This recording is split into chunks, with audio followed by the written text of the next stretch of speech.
Bonjour à tous, je vous retrouve avec un grand plaisir pour une vidéo un petit peu différente de celle de d'habitude.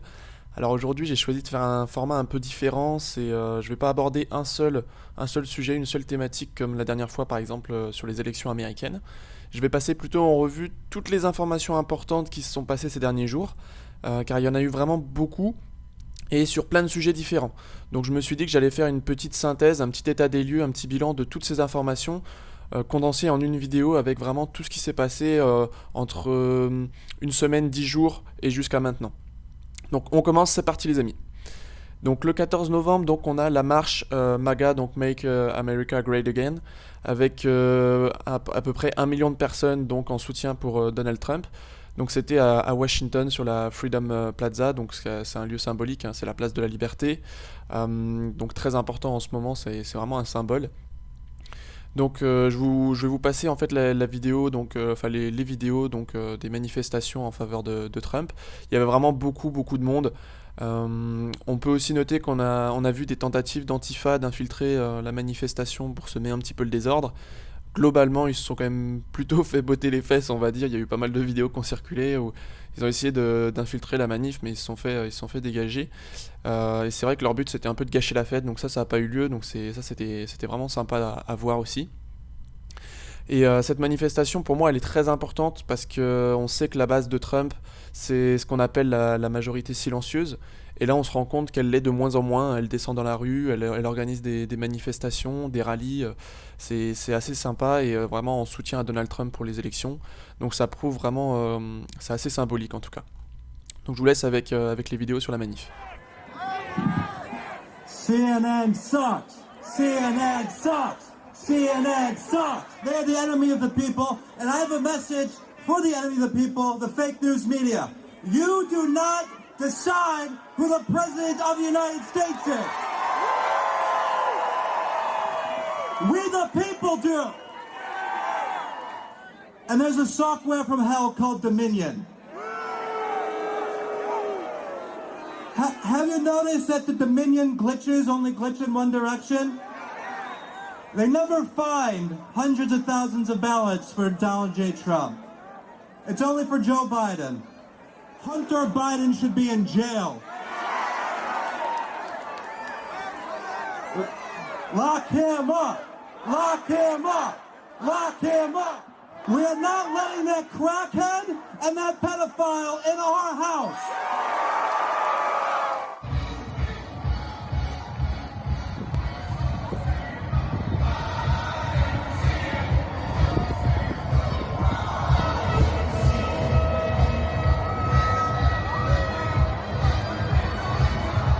Donc ensuite on a eu le 16 novembre donc Trump qui déclarait qu'il avait gagné les élections.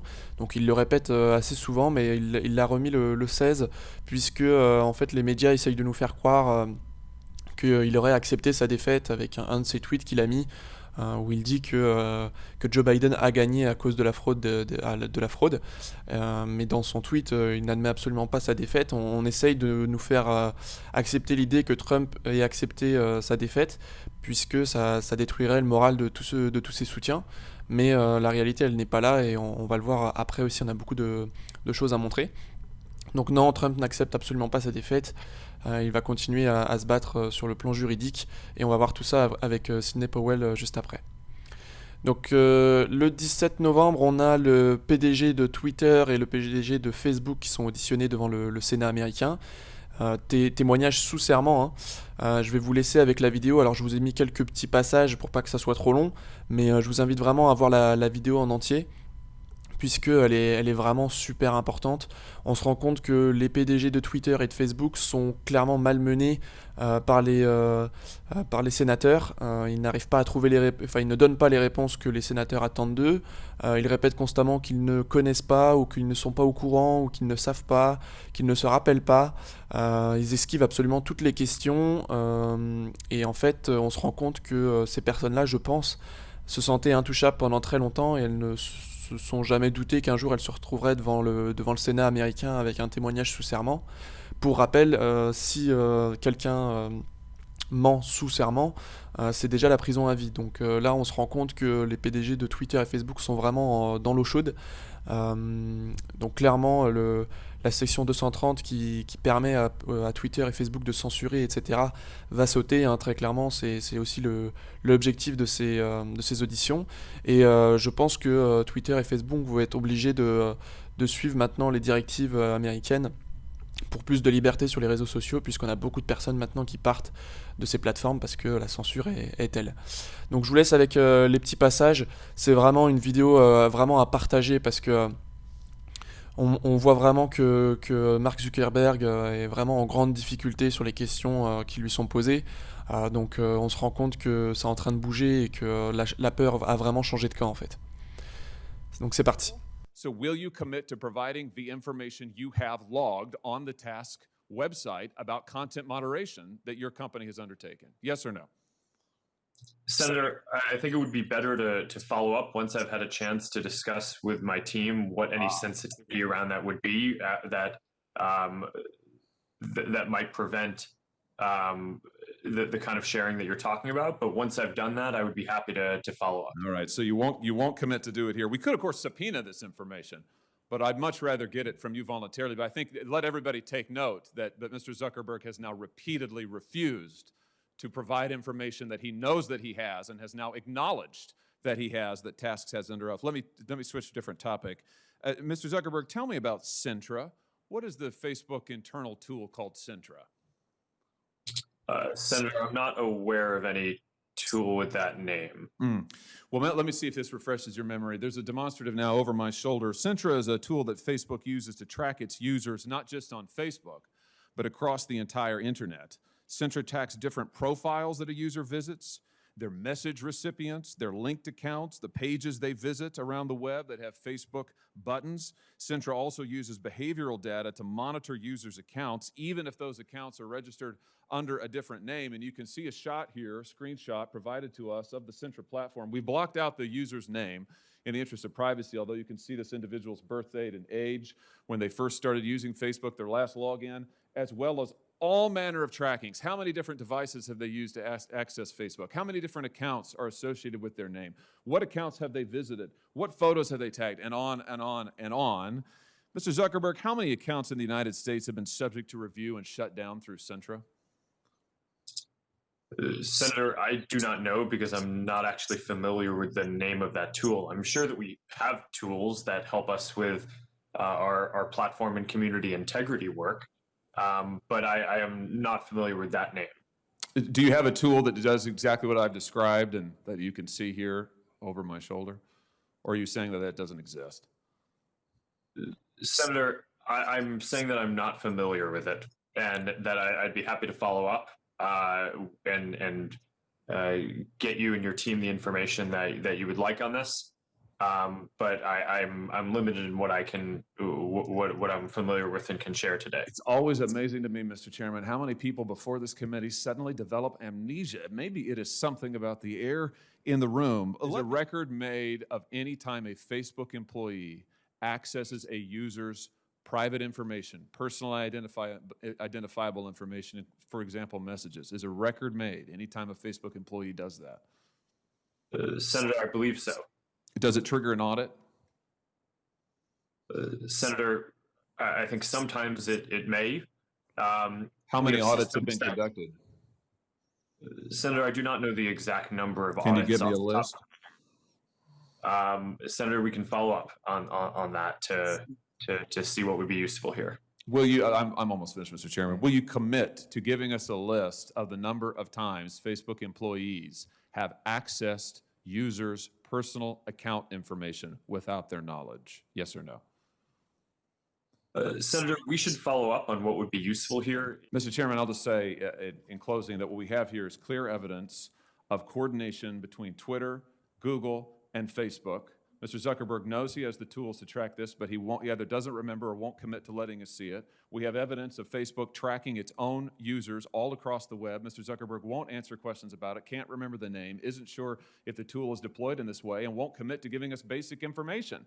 I submit to you that this is both totally unacceptable and totally predictable, because it is exactly what these tech companies have done to the American people and to Congress for years now, which is why it is time we took action against these modern-day robber barons. Thank you, Mr. Chairman. Alors ensuite, on va parler un petit peu de Sidney Powell qui fait vraiment parler d'elle en ce moment. Elle est vraiment super active sur les réseaux sociaux, dans les conférences de presse, sur les chaînes d'information mainstream aux États-Unis. Et puis, elle a cette phrase qu'elle ressort plusieurs fois désormais, c'est Release the Kraken.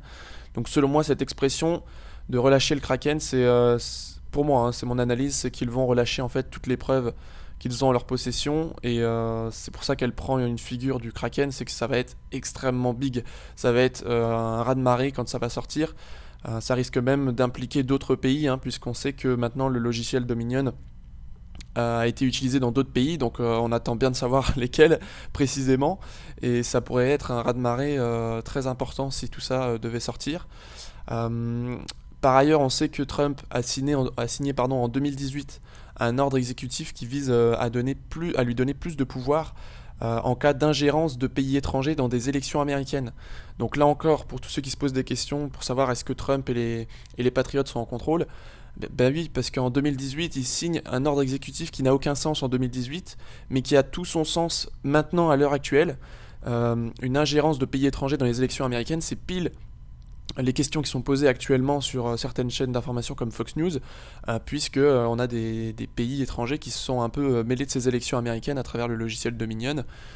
Donc là, ça nous confirme vraiment qu'ils sont en parfait contrôle et qu'ils connaissent parfaitement le plan de l'État profond. Voilà, ça colle exactement à ce qui se passe en ce moment. Donc tout ça a été vraiment prévu de longue date, et je vous invite vraiment à voir les dernières vidéos de Radio-Québec, puisqu'il explique très bien comment ils ont laissé des personnes haut placées pour rassurer les démocrates, les laisser effectuer leur fraude pour ensuite les prendre la main dans le sac. Sauf que quand tout ça va sortir, ça va faire vraiment très très mal, ça va faire de la casse, car c'est une affaire vraiment énorme. Donc pour moi, ça signifiera la fin du parti démocrate, et puis les médias mainstream qui auront collaboré tout ce temps vont prendre un sacré coup de massue sur la tête, en plus de tous les coups de massue qu'ils ont déjà pris jusque-là. C'est assez impressionnant. Alors pour finir sur le thème des élections, je vous mets cette petite vidéo très courte de la secrétaire de la presse de la Maison Blanche, McEnany. Elle dit en fait ce que j'ai dit dans ma précédente vidéo sur les élections américaines, que tout ça va normalement se terminer à la Cour suprême. Vous savez que maintenant l'avantage est clairement du côté républicain pour la Cour suprême, et que Trump savait que ça allait se terminer à la Cour suprême, c'est pour ça qu'il a forcé pour vite passer Coney Barrett donc au Sénat, enfin à la Cour suprême. Donc ne vous inquiétez pas, ça va aller. Personnellement, je n'ai aucun doute sur le fait que Trump sera déclaré vainqueur à la fin. Il faut juste être encore un peu patient. Le mois de décembre devrait nous apporter beaucoup de réponses, et des réponses très croustillantes à mon avis. Mais nous devons continuer à lutter contre cela. Les tribunaux fédéraux sont la voie à suivre, et ça ira, espérons-le, jusqu'à la Cour suprême. Parce que la fraude électorale est réelle, et ils ont profité de l'épidémie, et créé une épidémie électorale, inexcusable, un système qui n'aurait jamais dû se produire. Alors maintenant, on passe sur autre chose, donc le scandale du Remdesivir, pardon. J'ai du mal à prononcer ce médicament. Il y a eu donc un scandale, c'est que l'OMS qui a décidé de déconseiller donc le Remdesivir pour le Covid-19. Donc on a Raoult qui nous dit que l'OMS prend une décision tardive mais raisonnable, et la question qui se pose, c'est qu'est-ce qu'on va faire des stocks importants achetés à Gilead à un prix exorbitant. En effet, ce que dit Raoult ici, c'est que l'UE a acheté pour 1 milliard de doses à Gilead, et côté français, on en a acheté pour 200 millions d'euros. Donc la question maintenant, ça va être, maintenant qu'on sait que l'OMS déconseille le Remdesivir pour le Covid-19, qu'est-ce que ces pays, et dont la France, qu'est-ce qu'on va faire de tous ces achats et de toutes ces doses de Remdesivir? Est-ce qu'on va quand même les donner à la population? Donc là, c'est vraiment la question. On va voir ce qui va se passer dans les prochaines semaines. Ce scandale montre quand même que, encore une fois, depuis des mois, des personnes comme Raoult, il y avait aussi Silvano Trotta qui en parlait beaucoup, toutes ces personnes-là, elles ont directement pris position contre le Remdesivir et pour l'hydroxychloroquine, et encore une fois, ces personnes-là avaient raison. C'était encore une histoire de sous, de business, puisque les lobbies pharmaceutiques tenaient à le vendre, le Remdesivir.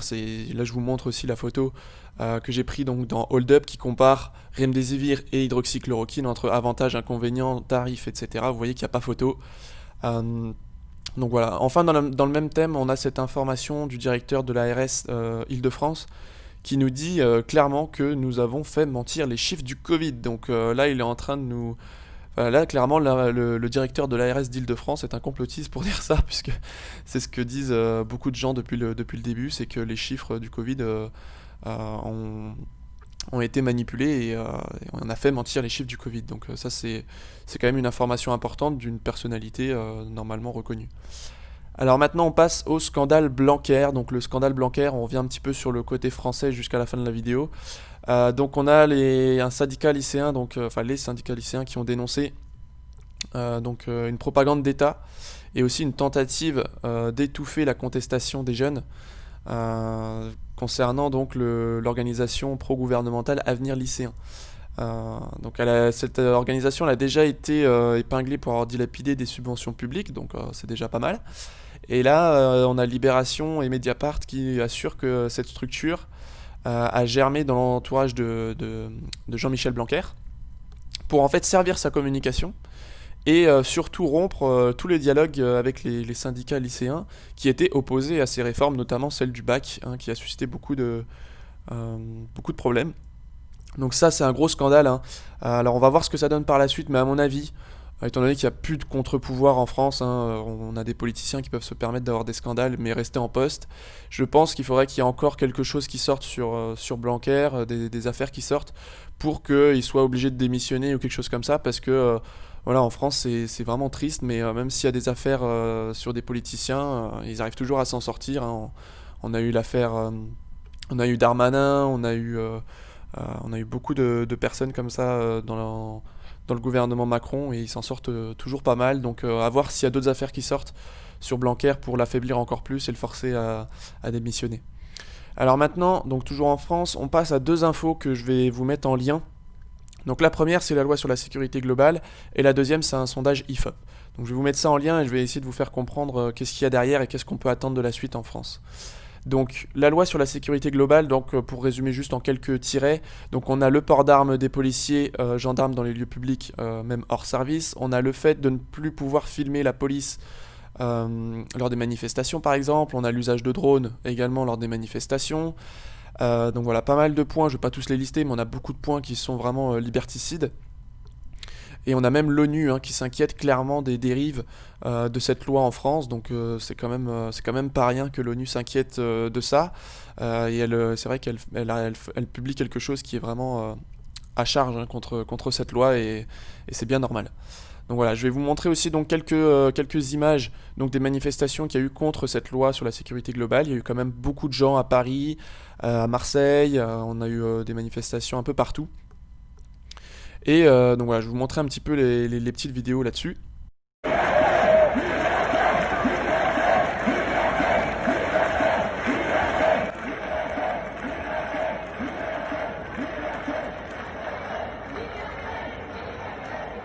Et on a aussi donc des vidéos donc de CRS qui ont enlevé leur casque. Donc ça c'est un beau message quand même envoyé par certains CRS. Donc je vous montre aussi cette petite vidéo. Ils vont faire comme les Italiens. Voilà. Voilà. Alors il y en a qui vont applaudir là, non? Ça applaudit ou pas?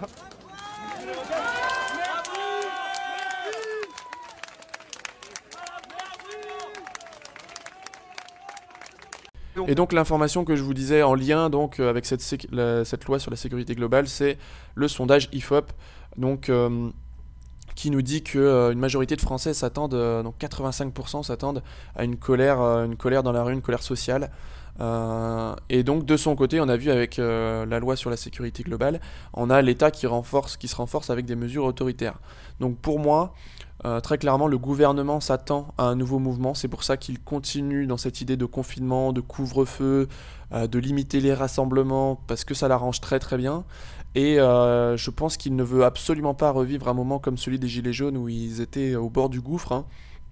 Pour rappel quand même, il y avait un hélicoptère qui était sur le parvis de l'Elysée lors d'une des manifestations en décembre des Gilets jaunes. Macron était prêt à partir, donc ça vous montre un peu le désarroi dans lequel ils étaient, malgré tout ce qu'ils ont pu essayer de montrer sur le plan de la façade, mais en réalité ils étaient vraiment très très mal, et ils ne veulent absolument pas revivre un mouvement comme ça, mais le constat c'est que il va de nouveau y avoir un mouvement. Alors est-ce que ce sera encore les gilets jaunes? Est-ce que ce sera un autre mouvement qui va émerger? Dans tous les cas, on peut clairement s'attendre à un nouveau mouvement de forte contestation, à la fois concernant les mesures liberticides qui sont prises avec cette loi de sécurité globale, avec les mesures sanitaires qui commencent à réveiller beaucoup de gens. Donc on peut s'attendre à un soulèvement populaire, un nouveau soulèvement populaire en France. Donc la question, ce sera de savoir quand est-ce qu'il va se produire et comment, par quels moyens, par quel biais, et surtout quels seront les débouchés de cette révolte. Donc voilà, je pense que j'ai fait le tour concernant toutes les informations récentes. J'espère que cette vidéo et que ce format vous a plu. Et puis, si ça vous a plu, n'hésitez pas à partager, c'est super important. Je tiens vraiment à remercier tout le monde puisque sur Discord, on est vraiment super nombreux, on est déjà plus de 150 membres.